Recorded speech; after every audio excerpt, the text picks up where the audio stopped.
Est-ce que vous pensez aujourd'hui que les Russes, et Lavrov en particulier, sont des interlocuteurs crédibles, sachant toutes les déclarations qui ont pu être faites depuis quelques mois maintenant, et notamment une déclaration de Sergueï Lavrov le week-end dernier qui évoquait une théorie complotiste, celle qui affirme qu'Hitler avait du sang juif. Est-ce que vous êtes surpris de l'entendre parler ainsi ?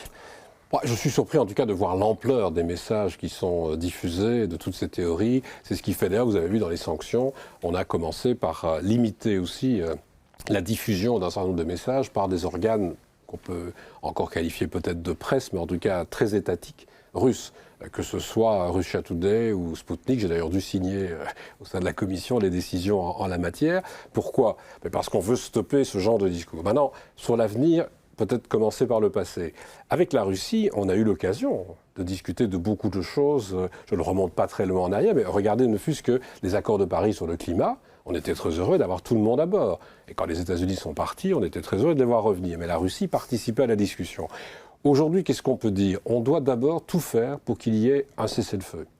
Mais on sait que pour qu'un cessez-le-feu ait lieu, il faut que l'on discute avec ceux qui tirent. Comment voulez-vous faire arrêter les tirs si vous ne discutez pas avec ceux qui en ont la responsabilité ? Et c'est pour ça que je crois qu'il faut fixer les limites. Mais je suis très heureux qu'Antonio Guterres, par exemple, ait été à Moscou, mais aussi à Kiev, et que des responsables politiques européens, le président français pendant la présidence du Conseil, aient eu des contacts avec Vladimir Poutine. Mais si on a, à un moment donné, une possibilité de trouver un accord sur un cessez-le-feu et sur ses conséquences, il faudra discuter avec ces personnes, y compris avec Sergueï Lavrov.